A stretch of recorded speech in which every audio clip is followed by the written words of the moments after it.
بسم اللہ۔ باب اور اگر ایمان والوں کے دو گروہ آپس میں لڑ پڑے تو ان دونوں کے درمیان صلح کرا دو، ان کا نام مومن رکھا ہے۔ حدیث نمبر 31۔ معرور کہتے ہیں کہ میں ابو ذر سے، جو صحابی رسول ہے، ربضہ میں ملا۔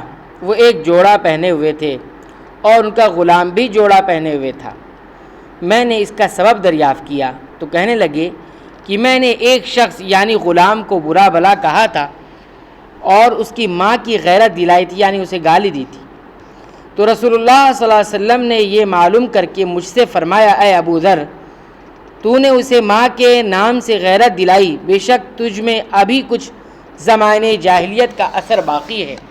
یاد رکھو ماتحت لوگ تمہارے بھائی ہیں، اللہ نے اپنی کسی مصلحت کی بنا پر انہیں تمہارے قبضے میں دے رکھا ہے، تو جس کے ماتحت اس کا کوئی بھائی ہو تو اس کو بھی وہی کھلائے جو خود کھاتا ہے، اور وہی کپڑا پہنائے جو خود پہنتا ہے، اور ان کو اتنے کام کی تکلیف نہ دے کہ ان کے لیے مشکل ہو جائے، اور اگر کوئی سخت کام ڈالو تو خود بھی ان کی مدد کرو۔ باب بعض ظلم بعض سے ادنا ہے، کم ہے۔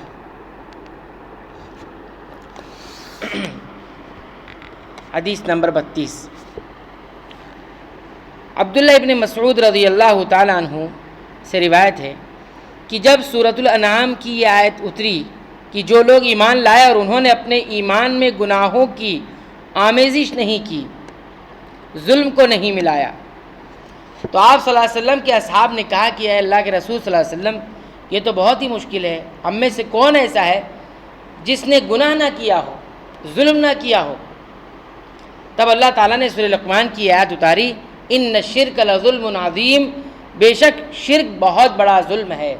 تو ایمان لانے کے بعد ظلم کرنے کا مطلب یہ ہے کہ ایمان لانے کے بعد شرک کرنا، ہر ظلم نہیں مراد ہے، بلکہ اگر کوئی ایمان لاتا ہے اور ظلم کرتا ہے یعنی شرک کرتا ہے تو ایسے لوگوں کے لیے امن بھی نہیں ہوگا اور ایسے لوگ ہدایت یافتہ بھی نہیں ہوں گے۔ تو صحابہ کرام نے اس ظلم سے مراد ایسا ظلم سمجھ لیا جو ایک دوسرے پر کیا جاتا ہے، تو اللہ کے رسول صلی اللہ علیہ وسلم نے فرمایا نہیں، یہاں پہ جو ظلم ہے آیت میں وہی ظلم ہے جس ظلم کو شرک کہا گیا ہے۔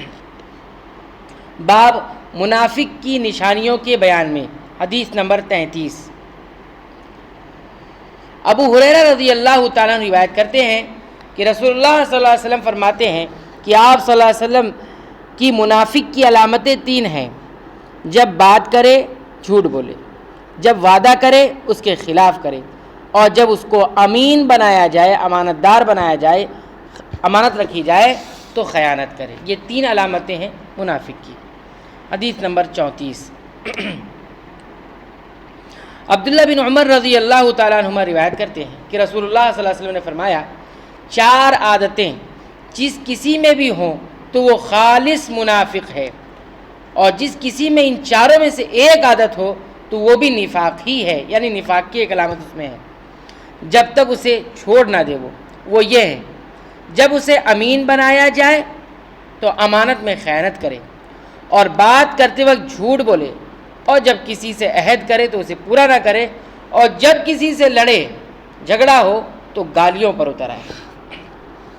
باب شب قدر کی بیداری اور عبادت گزاری بھی ایمان ہی میں داخل ہے۔ حدیث نمبر 35۔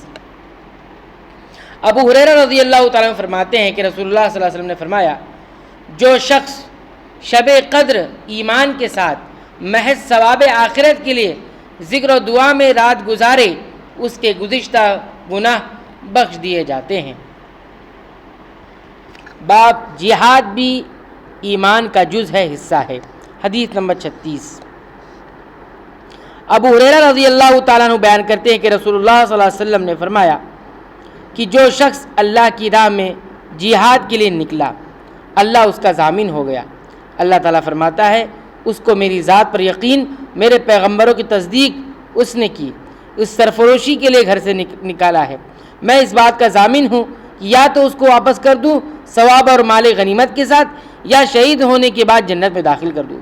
رسول اللہ صلی اللہ علیہ وسلم نے فرمایا، اور اگر میں اپنی امت پر اس کام کو دشوار نہ سمجھتا تو لشکر کا ساتھ نہ چھوڑتا، اور میری خواہش ہے کہ اللہ کی راہ میں مارا جاؤں، پھر زندہ کیا جاؤں، پھر مارا جاؤں، پھر زندہ کیا جاؤں، اور پھر مارا جاؤں۔ اللہ تعالیٰ سے دعا ہے کہ رب العالمین تو ہمیں سنتوں کی حفاظت کی توفیق عنایت فرما، اور سنتوں کو دوسروں تک پہنچانے کی توفیق عنایت فرما، آمین۔